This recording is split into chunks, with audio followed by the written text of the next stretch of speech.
don't miss the boat. One last call with Willie Leno. Whoa.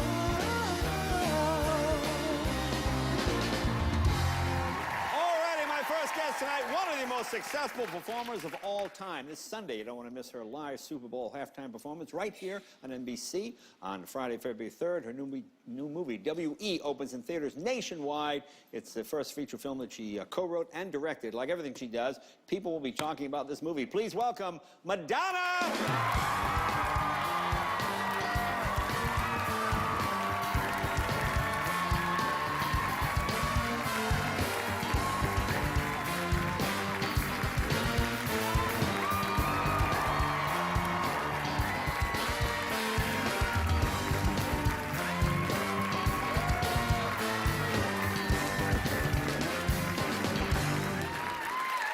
Welcome back. It's great to see you. You look terrific. Wow. I guess things are going good for you. Yeah, things are going okay. Because it's a bigger studio, nicer, that's what it is. Yeah, good. And things are going good for you. This year you got the movie, you got the CD, you got the Super Bowl. Tell me about the new CD. Tell me about that.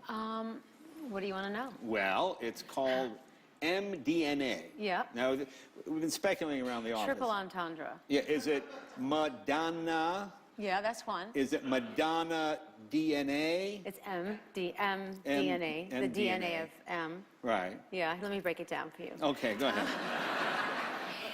And, well, you've heard of this drug that produces euphoric feelings of love? Mm-hmm. MDMA? Oh, okay. Have you ever tried it? You know, I haven't. You know, I pretty much get those feelings from ginger ale, so I'm okay. Really? Yeah. You know, a little ginger ale, I'm off. You know, it works for me. Well, then you won't maybe, okay, so just listen to my record. I will listen to it. Now, your kids, do they listen to your music? Yeah, they do. They tell me what they like and what they don't like. Now, are they honest what they don't like? Oh, yes. Yeah. Absolutely. Yeah. Yep. Are they tactful? Nope. No, not at all. No tact whatsoever. Like what- Mom, get that song off.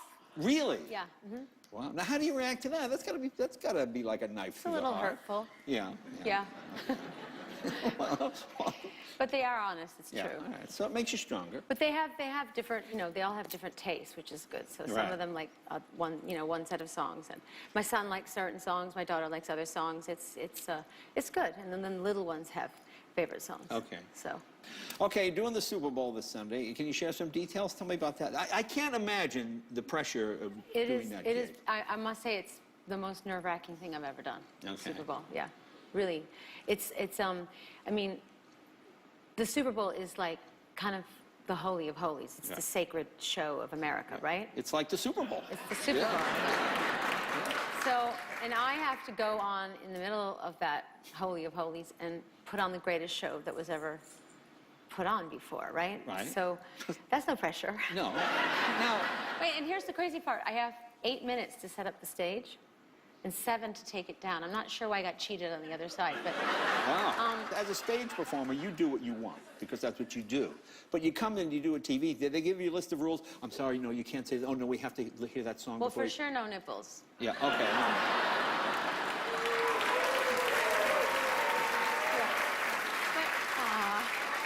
But I wasn't going to go there. I mean, Yeah. I don't like to repeat myself, Yeah. so... Okay, yeah. Or do what other people have done before me. No, well, it is the NFL, so they do have some contingencies. Yeah.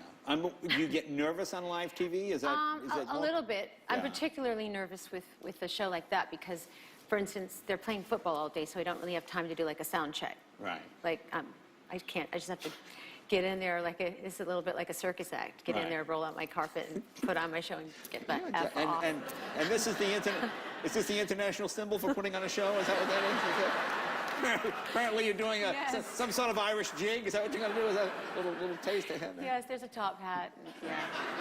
Because I think the first live show you did, maybe it was the first one I ever saw, was the MTV Awards? Yeah. Okay. Because your old manager, Freddie, used to live down the street from me. Really? Yeah.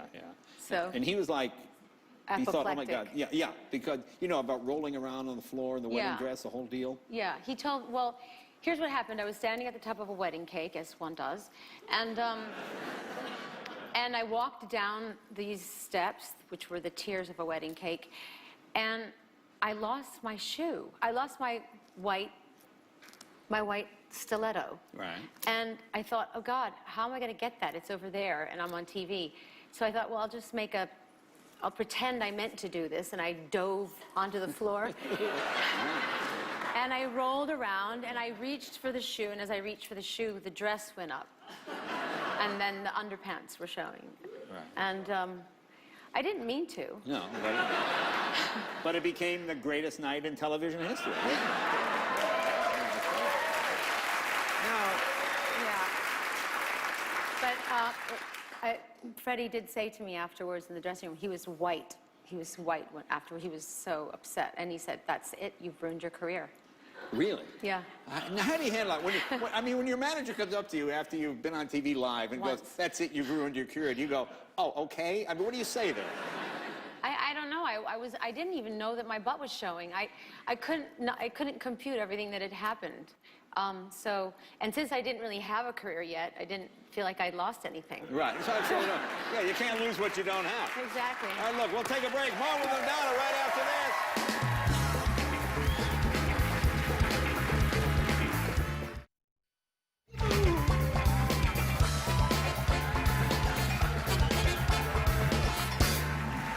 Welcome back, talking with Madonna. Her new movie is called W.E., which you co-wrote and directed and did the song. This is the first feature I know you've done the short films. This is the first feature you've directed. Yes. Why did you want to direct a big feature? Well, I wanted to be a director for a really long time, but I feel like I don't know, I was married to a director for 10 years, and I think that I was incredibly intimidated by that fact. And I thought, I'm the singer, entertainer in the family, and I didn't feel like I had earned the right to do it. So I shot a short film called Filth and Wisdom, which kind of ended up being longer than a short film.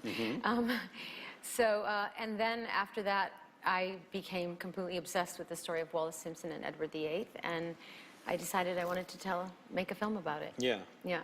Now, were there other directors that influenced you? Other directors where you went, oh, I like this guy's sense of style? Oh yes, absolutely. I mean, I'm a huge fan of Wong Kar-wai. I don't know if you know his films. I don't. Chinese director. Okay, I don't. He directed a film called In the Mood for Love, which is so romantic and so stylish and so evocative. And I'm very inspired by. I was inspired by the film La Vie en Rose. Okay. Which I saw, and I thought, I wish I directed that movie. You know? Very stylish, very beautiful. So, yep. So many directors inspired me. Well, you have a great sense of style in this movie and a great sense of period. You know, there's no false notes in it. It rings true all the way. Thank you. Now, I like this young actress. What's her name? Andrea Riseborough. Andrea Riseborough. I'd never heard of her. She's unbelievable. Okay. Funnily enough, she portrayed Margaret Thatcher in a TV film a couple of years ago called The Long Walk to Finchley. And it was when Margaret Thatcher was younger, right? Right. And she discovered her, when she became politically involved, and she was brilliant in it, really brilliant. So. Now, you've auditioned for parts, okay? Yes. Do you empathize while casting it? Okay, an actor comes in, Madonna's sitting in the chair. All right, let's see what you do there. Do your little acting thing. How does that work? Well, everyone's nervous for auditions, so I like to make people feel at ease, and, I usually offer them a drink or, do a lap dance. Really? Wow. Well, that would put you at ease. No. I'm acutely aware of people's nervousness, so I hope I make them feel at ease. Does it come from bad auditions? Do you go for auditions where I go, oh, I never want to treat anybody like that? Well, I've really sucked in some auditions, that's for sure. Yeah, auditions can be brutal. You could go in there and really nail something, and you could just not be, and go in there and make a huge fool out of yourself. Like, what did you audition for that you sucked at? You went, I just... Oh. I'm not telling. Well, no, that's fine. That's fine. That's fine. So, wow. You seem to have hit a nerve there. That seems to have been a bad... No, I don't. God, I just remember doing an audition once, and afterwards there was just total silence. And then the director just went, "Thank you." Yeah, that's the worst. And I just left. Yeah, it was terrible. Then there's the other kind of audition where you audition for something like 8 times. You just keep coming back and auditioning. And it's like a kind of torture. Yeah. And I did that for a film. And I ended up not getting the part. And that was not very pleasant. Yeah. And there's I also, have a voodoo doll of that director. there's always that one person in the room, I don't want to, I don't care. You know, that's the worst part. But Yeah. remind people who Wallace and Edward were, because this is, of course, an English story, but... Yeah, well, I mean, people should know about this story because it changed the course of history in England. Edward VIII, he was the son of George V, who was the grandson of Queen Victoria.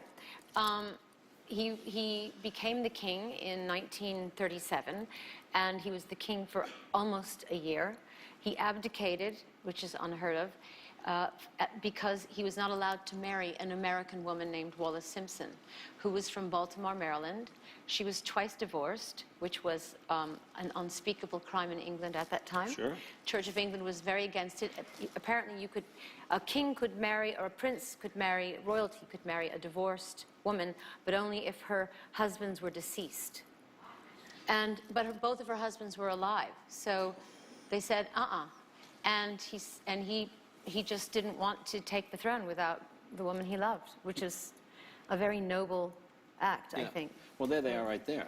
Those are the real people right there. Yeah. And the casting is amazing. And because- they were very, very, very stylish, incredibly stylish, and interesting people, very complex. And I'm fascinated by the story. For me, what drove me and what I tried to get to the bottom of was, you know, men are such power-seeking creatures, right? They will do anything to get to the throne. Sure. So what did this woman possess that would make him give up that power and make that sacrifice? Well, the other thing that's great, there are probably more rumors about these two, especially her. Yeah. I mean, I've heard them my whole life. So some people said, oh, she was a prostitute in China. Other Yes, people well, said she was learned her. this. Yeah, she put a spell on the king because of sexual tricks that she learned in brothels in China. Is that possible? Well, I don't know. I've never been to a brothel in China. I'll tell you, those Chinese brothels, don't underestimate them. They're unbelievable. Yeah. Maybe you could illuminate our audience. Yeah, well, Yeah, well, here's the thing. The English people, he was the beloved prince of the people, and when he abdicated, people were not very happy about it, and they had to blame somebody. Sure. So they made her the scapegoat, and she became the most hated woman in the world for years and years and years, especially in England. So, of course, lots of rumors swirled about her. yeah, almost like in this country when Jackie Onassis married, when Jackie Kennedy married Aristotle Onassis. Remember, everybody Horrified. turned on her. They hated her, Completely. even though it was years later. Yeah. So, well, it's a terrific story. What is this clip we're going to see? What's happening here? I believe this is when he makes it very clear to her that he wants to marry her, and she sees the writing on the wall, and she's like, I don't want to have anything to do with it, and he says he'll give up the throne, and well, you'll see. Right here. And great wardrobe, by the way. Look at the sense of style in this film. Take a look. Thank you. David, let's stop all this talk about marriage. It frightens me, and I can't see any good coming of it. Why? Your family will never stand for it. The Prime Minister won't stand for it. Then I'll give up the throne. And I will be the most despised woman in the world. Why do you belittle yourself? They would be lucky to have you as their queen. You're delusional. If I had any sense at all, I would just disappear. Don't you understand? You can do whatever you like, go wherever you want. But whatever you do, I'll follow you.